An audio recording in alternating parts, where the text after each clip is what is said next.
에베소서 5장 18절 19절 말씀을 제가 봉독하겠습니다. 술 취하지 말라. 이는 방탕한 것이니 오직 성령으로 충만함을 받으라.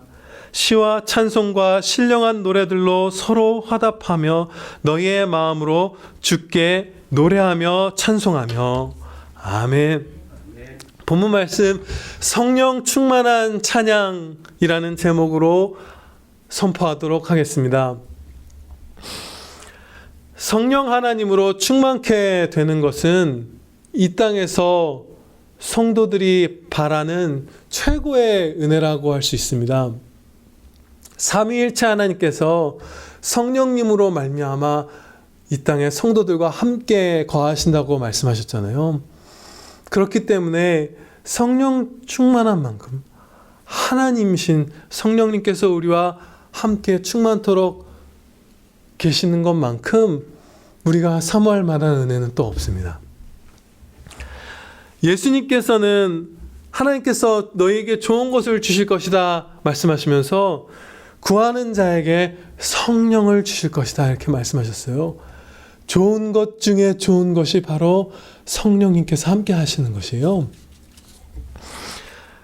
성도들은 그 갈림길에 날마다 서 있습니다. 성령 충만함을 받는 길로 나아가느냐, 아니면 우리가 세상의 그 방탕한 길로 나아가느냐, 그 갈림길에 날마다 서 있어요. 그 갈림길에 서 있는 자녀들에게 성령 충만함을 받으라고 말하면서 말씀하시면서 하나님께서는 성령 충만한 자들이 살아가는 가장 복된 장면을 지금 오늘 본문 말씀에 기록해 주신 것이에요. 성령 충만한 자들이 누리는 기쁜 삶 중에서도 기쁜 삶, 가장 영광 돌리는 삶 중에서도 가장 영광 돌리는 삶, 그 꽃과 같은 그 삶이 바로 성도들이 모여서 우리 주 예수 그리스도께 목소리로 찬양드리는 것입니다. 그 가장 영광된 기쁜 그 삶을 기록하면서 이 은혜를 보라, 맛보라 하면서 우리를 이쪽으로, 이 갈림길에서 방탕한 길이 아니라 세상에 취해가는 것이 아니라 성령 충만함을 받으며 주님과 동행하며 찬양드리는 이 길로 우리를 불러주시는 것이에요. 명하시고 또 이렇게 마음을 감화시켜 주시는 것이죠. 곡조를, 멜로디를 목소리로 찬양드리는 것은 성도의 영원한 특징입니다. 거룩한 성도들에게서 두드러지게 나타나는, 더욱 두드러지게 나타나는 영원한 특징이에요.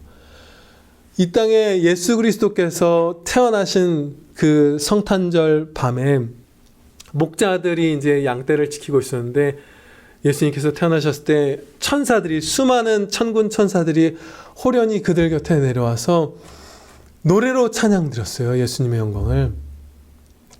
천사들은 예수님의 그 성육신하심, 그 겸손, 그 구원 사역에 나타난 무한 영광을 감격하기만 한 것도 아니고, 묵상하기만 한 것도 아니고, 사모하기만 한 것도 아니고 목소리로 찬양드렸어요.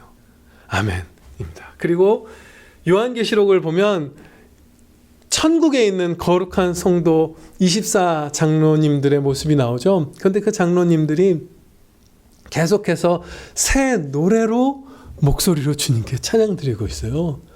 그러니까 멜로디에 우리의 주신 음성으로 예수님의 영광을 찬양드리는 것은, 주님께 찬양드리는 것은 거룩한 성도의 영원한 특징이자 은혜입니다. 네.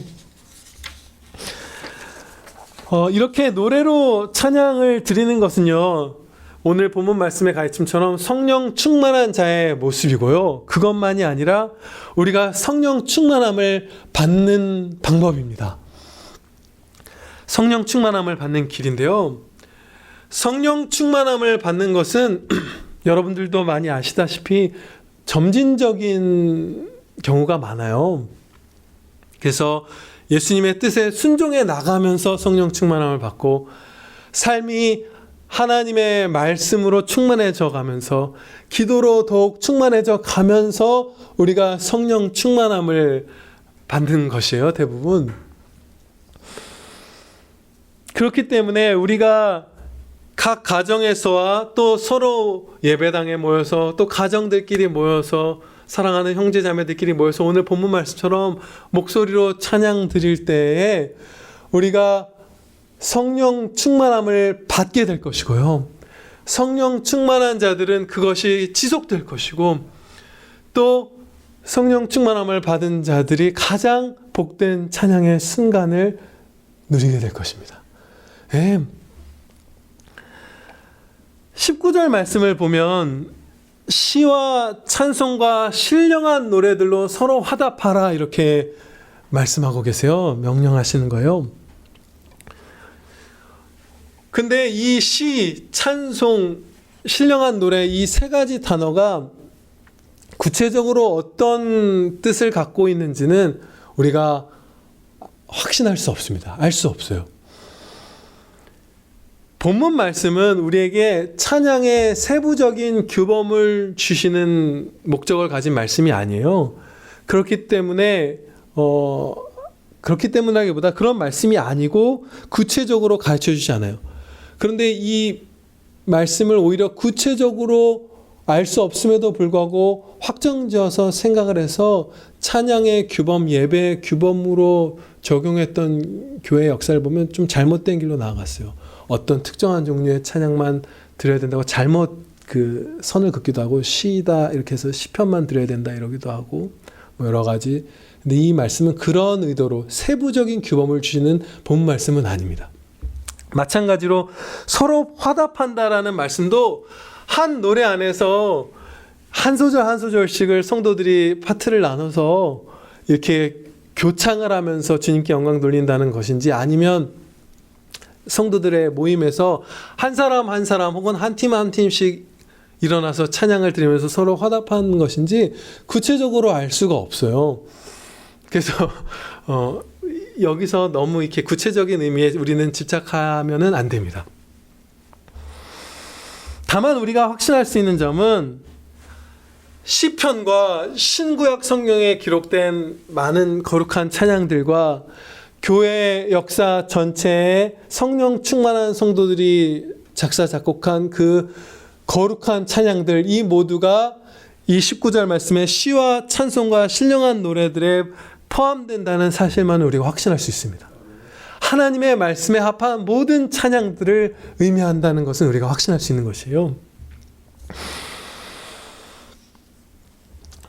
사도는 지금 계속해서 세상을 쫓는 것과 성령 충만함을 받아 성령님의 소욕을 쫓는 것을 이렇게 대조해서 말씀하고 있는 것이에요.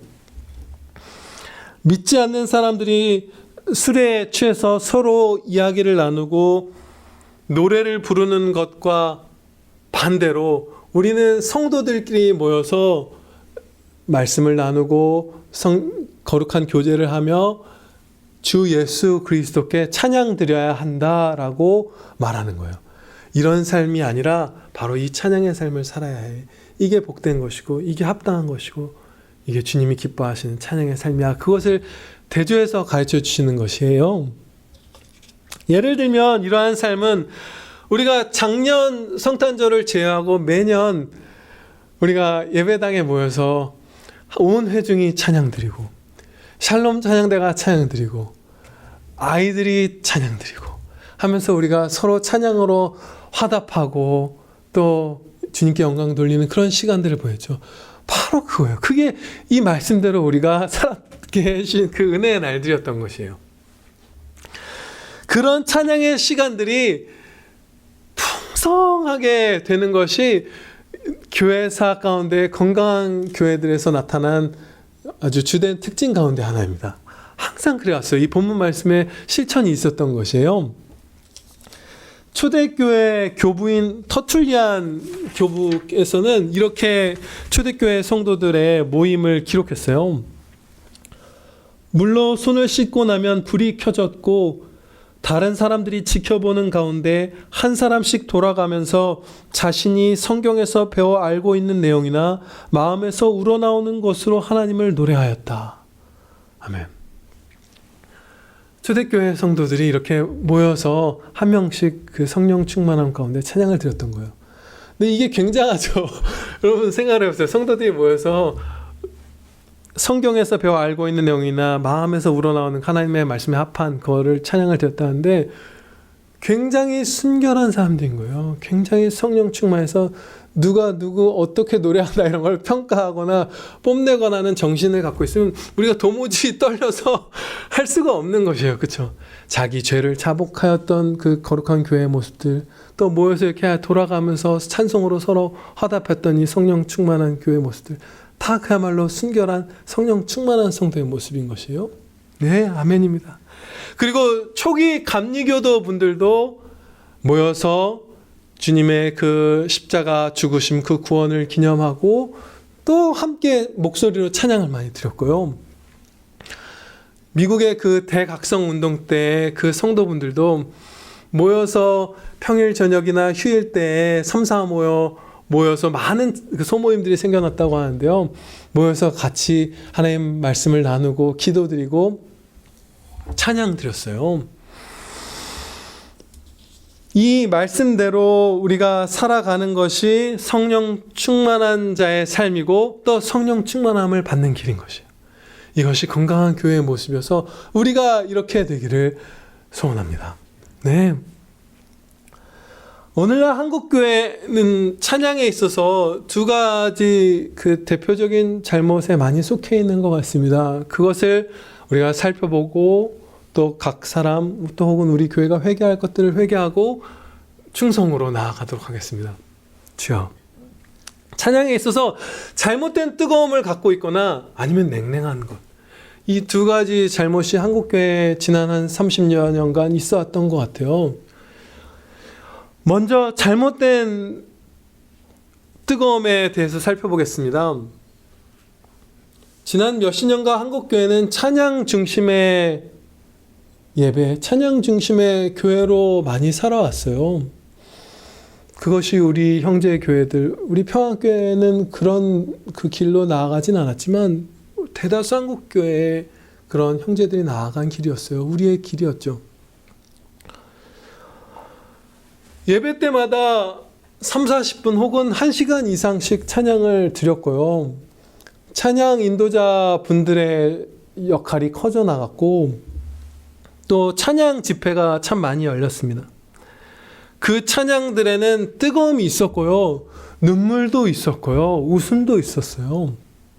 그런데 한국교회 신앙은 퇴보했다는 사실을 우리가 다 인정할 수밖에 없죠.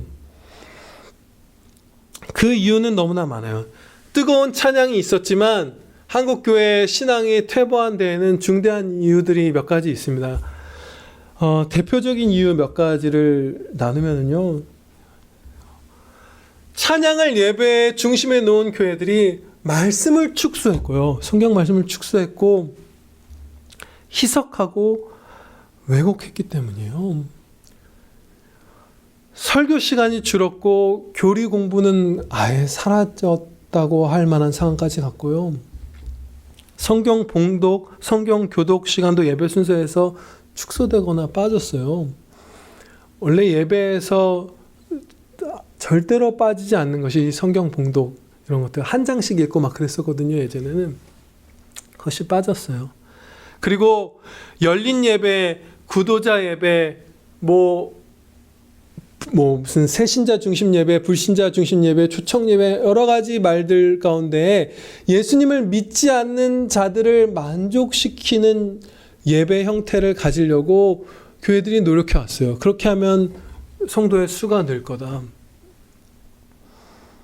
순수하게 영혼 구원을 위해서 하다가 잘못 디딘 사람도 있을 수 있겠고 아니면 그 성도의 숫자를 느는 것 자체가 물질적인 번영을 누리기 위한 그런 목회자의 타락, 성도들의 타락에서 비롯됐을 수도 있어요. 명예, 헛된 명예라든지.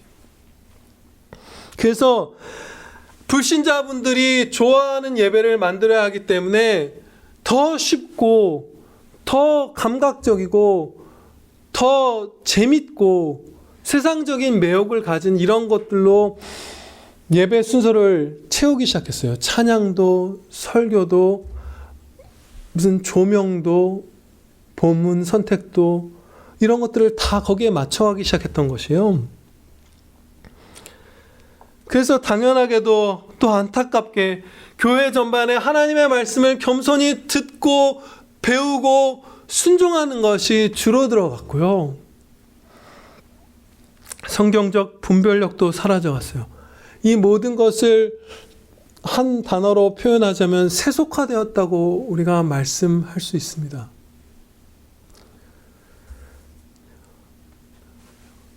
그 특징들을 찬양에 있어서 오늘은 찬양의 말씀을 배우고 있으니까 살펴보면 무엇이냐면요. 첫째로요. 찬양을 예수님 중심이 아니라 나를 중심으로 드리기 시작했어요.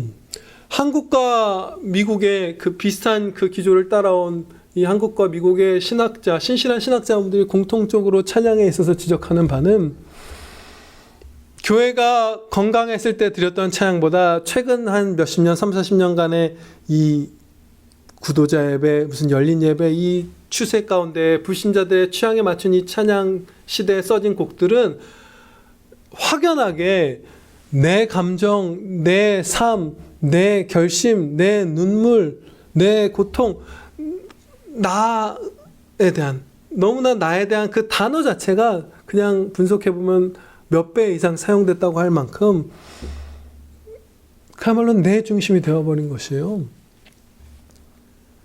최근에 어저께죠. 어저께 제가 사용하고 있는 그 음악을 듣는 그 스트리밍 사이트에 가서 이제 CCM을 누르고 그 예배를 인도하는 그 찬양팀들이잖아요.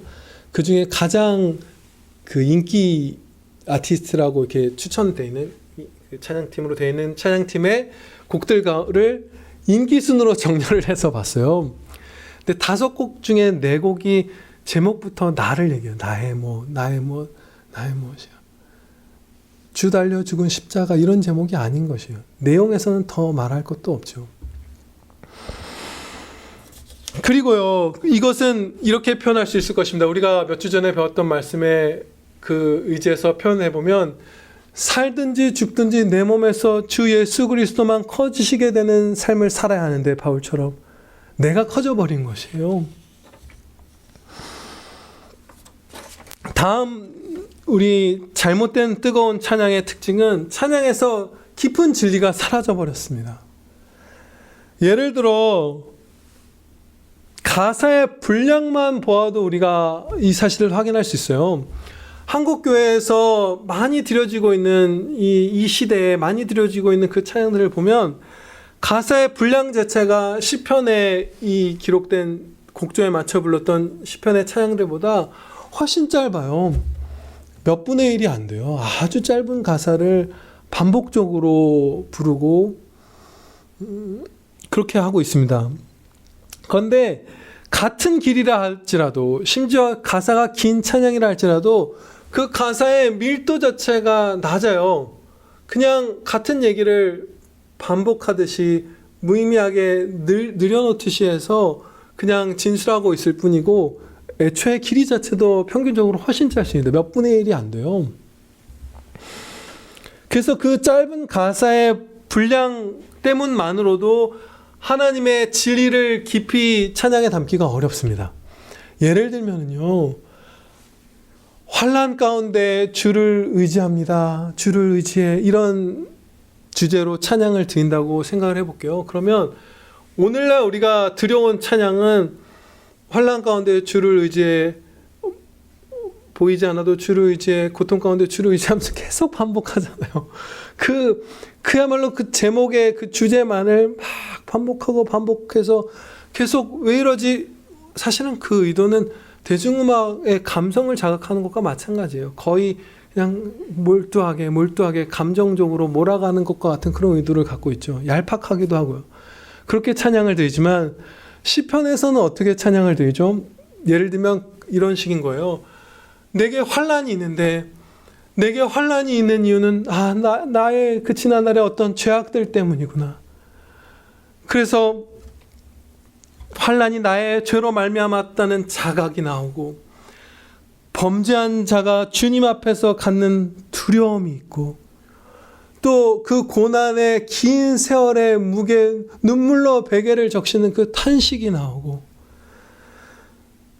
그리고 주님의 자비하신 언약을 의지해서 주님께 다시 돌아올 수 있는 그 탕자의 용기와 그 회개가 나오고, 돌아온 자녀를 받아주시는 하나님의 그 신실하신 사랑이 나오고, 구원의 확신이 나오고, 기쁨과 위로가 나오고, 감사와 찬양과 막 전도하겠다는 결심까지 시편 보면 나오고 그러잖아요. 그것들이 이 성도의 삶의 역경이고 모습이고 진리의 깊이고 그리스도의 사랑과 은혜의 크기인데, 그것들을 담아내지 못하고 얕은 상태로 피상적인 진리의 그 껍질만을, 그 정수를 먹지 못하는 그런 찬양을 우리가 드리고 있어 왔어요. 많은 한국교회 우리 형제들이. 그리고 세 번째로, 찬양이 기교적이고 감각적이고 감성적이 되어버렸습니다. 기교를 뽐내고 감각을 대중음악에서 하는 식으로 감각을 자극하고 감성을 자극하는 식으로 찬양이 변해왔어요. 이것을 의도하죠. 많은 찬양 작곡자, 인도자분들이. 경건한 주의종 어거스틴 선생님은 이렇게 말했습니다. 가끔 나는 내가 부른 노래, 그러니까 찬양이죠. 내가 부른 노래의 가사 때문이 아니라 노래 부르는 그 일 자체로 인하여 감정이 고무된다. 그럴 때면 나는 심각한 죄를 범했음을 스스로 고백하고 그런 노래를 차라리 듣지 않았으면 좋겠다고 생각한다. 이것이 경건한 성도의 마음이어야 하는 것이에요. 여러분들도 이런 잘못에 빠져본 적이 있는 분들도 있을 거예요. 그 음악의 매혹에 빠져서, 혹은 노래 부를 때의 그 분위기나 내 목소리나 그 회중에 모인 조명들, 분위기, 이런 것들에 취해서 한국교회가 많이, 이 어거스틴 선생님은 회개했던 죄를 회개하지 않고 나아갔어요, 우리가. 그리고 네 번째로, 성경 말씀, 좀 더 구체적으로 표현하면 성경의 교리, 그 진리를 확고하게 배우지 못했기 때문에 찬양을 통해서 왜곡되거나 희석되거나 아니면 나아가서 이단적인 그 거짓 가르침들이 교회 안으로 많이 들어왔어요. 정말 아주 악한 사람들이 작곡한 교묘하게 다른 가르침을 섞어 넣은 찬양들이 정통 교단의 교회들의 한국과 미국에서 정말 많이 불려져 왔어요. 정말 우리가 다 알고 있는 곡들이에요. 정말 안타까운 일들이 많이 일어났었어요. 살펴본 대로 찬양에 있어서 뜨거움이 있었지만 그 뜨거움은 상당 부분 잘못된 뜨거움이었고, 그것이 한국교회의 한국교회 찬양의 한 축을 차지하고 있었습니다. 반대는, 다른 한 축은 냉랭함이죠. 냉랭함이 찬양에 파고들었어요.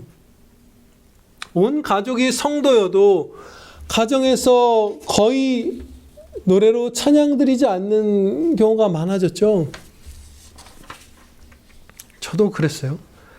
또 휴일이나 평일 저녁에 시간을 내어서 성도들이 3, 4, 각 가정이 두세 가정이 모인다든지 예배당으로 모여서 찬양 드리는 일들, 이런 것들 많이 줄었죠. 별로 없죠. 코로나만 끝나봐요, 우리가.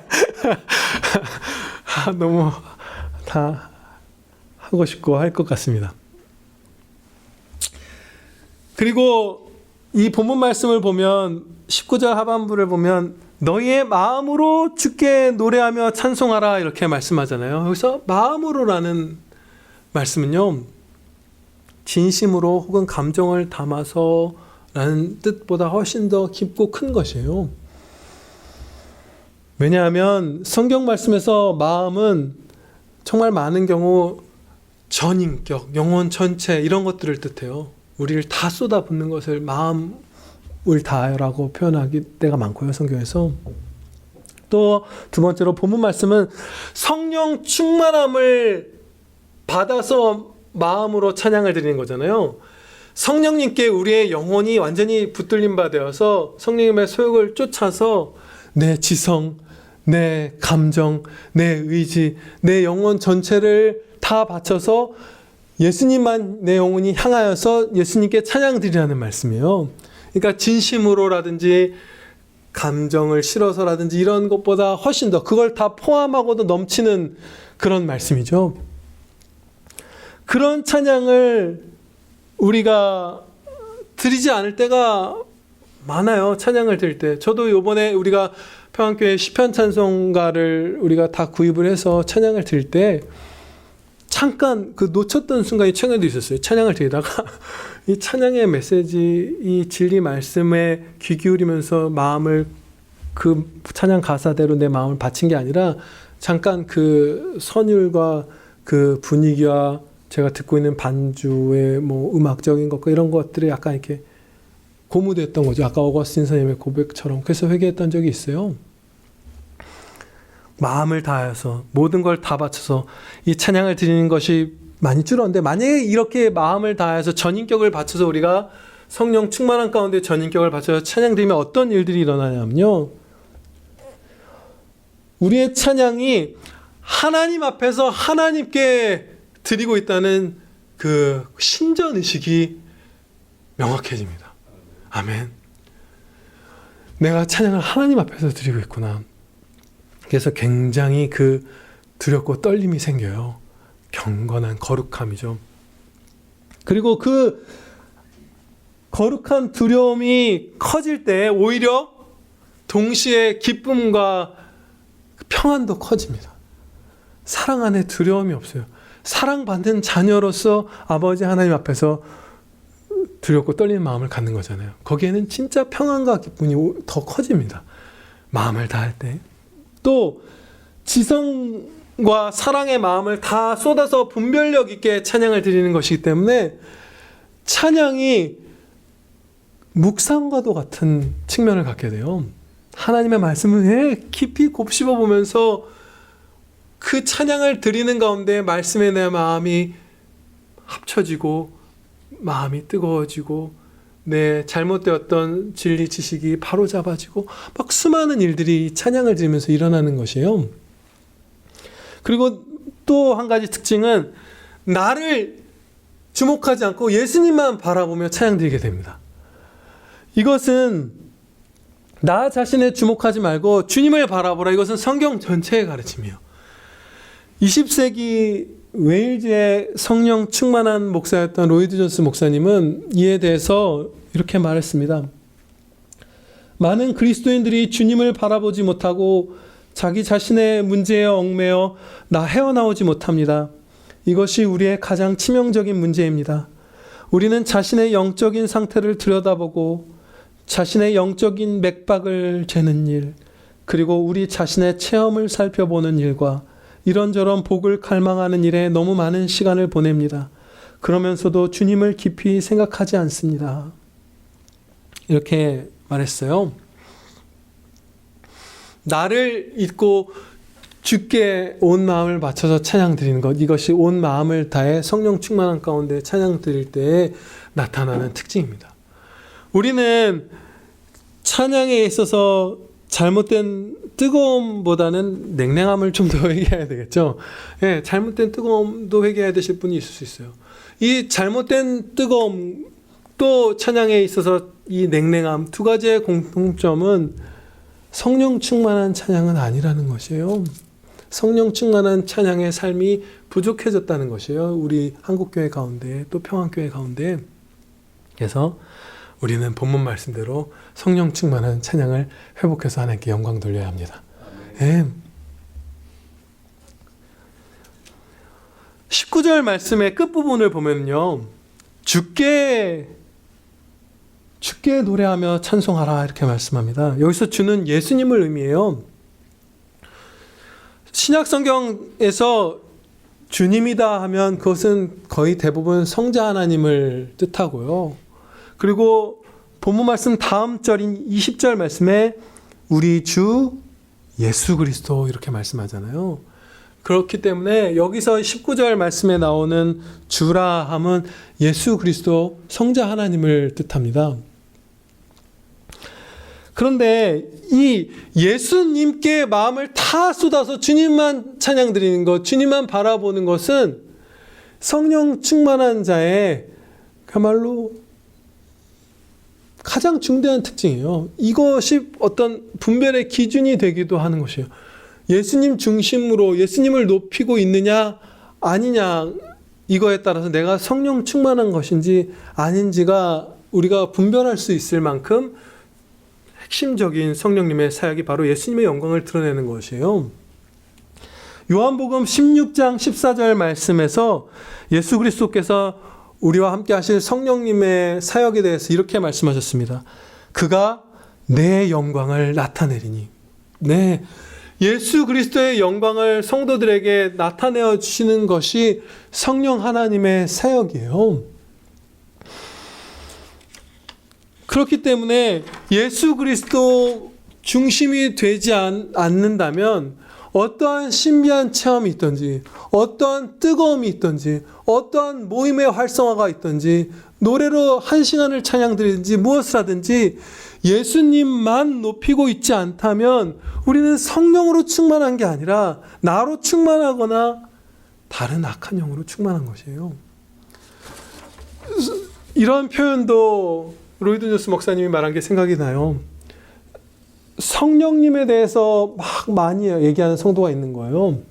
근데 그러면 언뜻 보면 성령 충만할 것 같잖아요. 경건할 것 같잖아요. 그런데 성령님에 대해서 많이 말씀을 하면서 주 예수 그리스도에 대해서 얘기하지 않는다면 그 사람은 성령 충만한 게 아니라는 명백한 증거를 갖고 있다라고 표현하는 것이 생각납니다. 아주 성경적인 진술이에요. 그 목사님의 말씀이.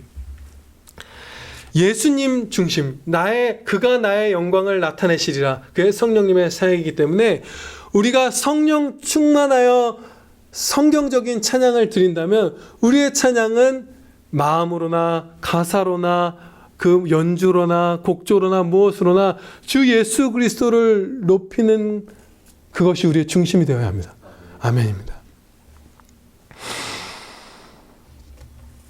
이것에서 벗어나는 예를 한 가지 들어볼게요. 몇 가지 상황들을 조금 살펴볼게요. 예수님 중심에서 벗어나는 것.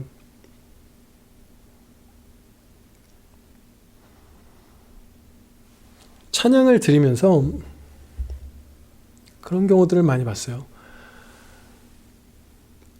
말할 필요도 없겠네요. 예수님 중심으로 우리가 찬양 드리는 것이 좋겠습니다. 그렇게 해야만 합니다. 마지막으로 본문 말씀에 몇 가지 적용을 나누고 마치도록 하겠습니다. 먼저 히브리서 10장 24, 25절 말씀을 제가 봉독하겠습니다. 서로 돌아보아 사랑과 선행을 격려하며 모이기를 패하는 어떤 사람들의 습관과 같이 하지 말고 오직 권하여 그날이 가까움을 볼수록 더욱 그리하자. 아멘. 그날이 가까움을 볼수록 더 모여서 서로 사랑과 선행을 격려하고, 그다음 오늘 본 말씀이 연결되죠. 찬양 드리고 기도하고 이런 것들이 다 많이 모여서 하라는 것이잖아요. 성경 말씀은 한 저자 성령 하나님의 작품이잖아요. 그 날이 뭘까요? 그 날이 가까움을 볼수록 우리가 더 그래야 되는데, 이것은 예수님의 재림, 그 심판의 날을 의미할 수도 있고, 그것이 가장 우리가 그 날이라고 하면 주된 날이겠죠. 또 한 성도가 이 땅에서 영혼과 육신이 분리되어 먼저 세상을 떠나 소천하는 그 날일 수도 있고, 여러 가지 의미를 갖겠죠. 가장 중대한 것은 주님이 다시 오실 그날이 가까워질 갈수록 우리가 더 모여서 사랑과 선행을 격려하며 기도하며 말씀을 배우며 찬양을 드려라. 이것이 성경 전체의 가르침이잖아요. 그래서 우리의 적용은 그것입니다. 지금은 코로나라서 모이지 못하지만 코로나 이 법률이, 이 제재가 사라지면 우리는 모여서 이제 찬양 드릴 것입니다. 그렇죠? 모여서 막 박진수 집사님 때 초대 많이 해주시고 막 그러길 사모하시는 그 귀한 우리를 향한 헌신이 있는데, 주님을 향한 헌신이 있는데 우리가 안타깝게 못 누리고 있잖아요. 모여서 찬양 드리고, 아마 올해 성탄절 날도 그 집으로 다 달려갔을 것 같은데 그런 찬양 드리고, 또 그것을 못하는 지금 이 시점에서 가정에서 우리가 찬양 드려야 합니다. 그런데 가정에서 찬양을 드릴 때 중요한 것은 한국교회의 잘못을 답습하면 안 돼요. 그냥 찬양만 드리는 것은 별로 바람직하지 않을 것 같습니다. 하나님의 말씀을 봉독하고 가정 예배를 드리면서 기도하면서 말씀을 붙들면서 또 이해되지 않는 시편 찬양의 가사나 뭐 찬양곡들의 가사 중에 자녀들 혹은 본인도 저도 찬양을 드리다가 이해가 안 돼서 곰곰이 다시 묵상해보고 공부하고 이런 경우들이 있거든요. 그런 것들이 있다면 미리 그 찬양곡을 의미 없이 모르는 채로 부르게 되지 않게 그 말씀에 대한 가르침도 부모님들이 주시고 스스로 공부도 하면서 각 가정에서 노래로 찬양을 드시기를 축원합니다. 기도드리시겠습니다. 하나님 아버지, 주님께서 이 땅에 오셨을 때 수많은 천군 천사들이 호련히 나타나 노래로 찬양드린 것처럼 24 장로님들이 저 영원한 생명을 누리며 천국에서 새 노래로 날마다 찬양을 드리는 것처럼 저희도 이 땅에서 나그네 길을 살아가면서 장막에 거하면서 천국 순례의 길을 가면서 날마다 목소리로 찬양드리게 해주시옵소서. 저희가 그러기를 결단하게 해주시고 저희의 심령의 굳은 의지, 선한 의지, 또 모든 여건들, 또 방해하는 자로부터의 보호, 우리의 죄악의 제거, 모든 은혜들 성령 충만함 주시사 저희가 날마다 목소리로 주 예수 그리스도께 찬양드리는 하나님을 기쁘시게 해드리는 가장 복된 아들, 딸들 다 되게 하여 주시옵소서. 우리 구주 예수 그리스도의 이름으로 기도하려옵나이다. 아멘.